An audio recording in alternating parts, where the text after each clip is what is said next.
I was really nervous moving to London because it's very different from where I'm from. When I chose London to be my destination to do my master's, I was fantasized by the idea of a big city and how beautiful London is. I was packing like maybe a month earlier, which I never actually do. Before moving into London, the emotions I was definitely feeling the most were apprehension, followed very closely by excitement. King's College has asked me to speak about my time here at King's Hall. To give you a sense of living in such a big city like London. To move in for the first time, so hopefully by the end of this video, you'll kind of know what to expect. My accommodation is located in Southwark. I live in Stratford, and there's so many things to do here, like go to Westfield or check out the Olympic Park. Just 30 seconds out of my accommodation, and there is London Bridge Station, which can pretty much take me anywhere in London. And just over there is the Shard. Budgeting is definitely something you have to keep in mind when you move to London.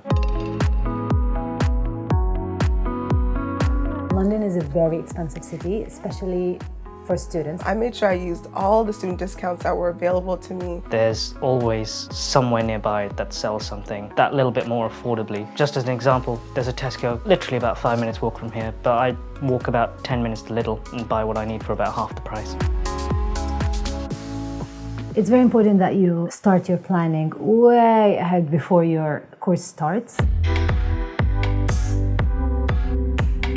For me, when I was moving to London, I really had to consider location. I had to think about where I would be located in comparison to what I wanted to be nearby. You have to ask yourself questions like, how far do I want to travel? What sort of amenities does it give me living at this place? Whether I want to share or have an ensuite?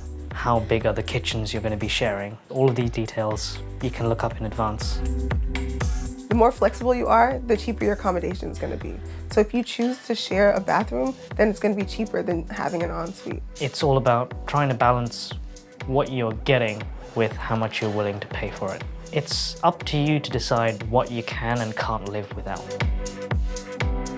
It's good to give up some things for the sake of saving some money. So if you prefer to have your own things, you need to be aware that this will be of a cost.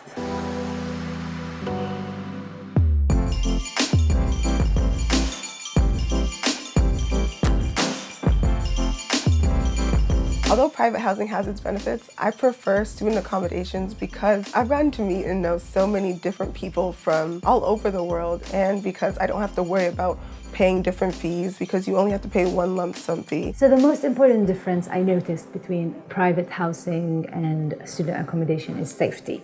And for me, safety is a very important element since I just moved from a very small city to a big city.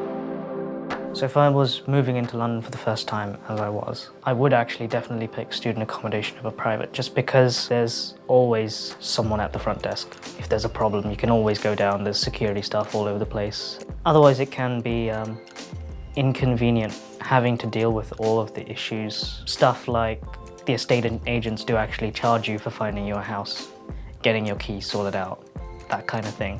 It's not much, but it's definitely not an obviously evident cost. I found it really difficult to pay different bills when I lived in private housing because I'd always have to remind myself or put reminders on my phone that, oh, this bill is due on this day. I think living in private accommodations is a lot more about cooperation and organisation between you and the people you live with. It took me almost 2 weeks to find a place to stay in when I first moved here, which is the private accommodation I was in.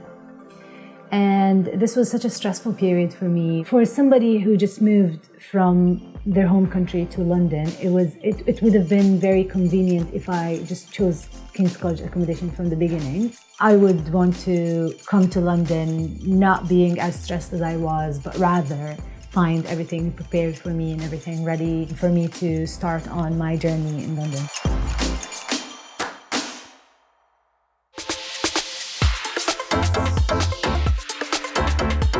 From when I first moved in to now, I feel really confident in being a Londoner, if you will, and actually knowing the city and exploring the city. I just think I'm better off for coming here. I'm definitely a lot more unflappable, I'd say. Expect the unexpected, but deal with it as it comes.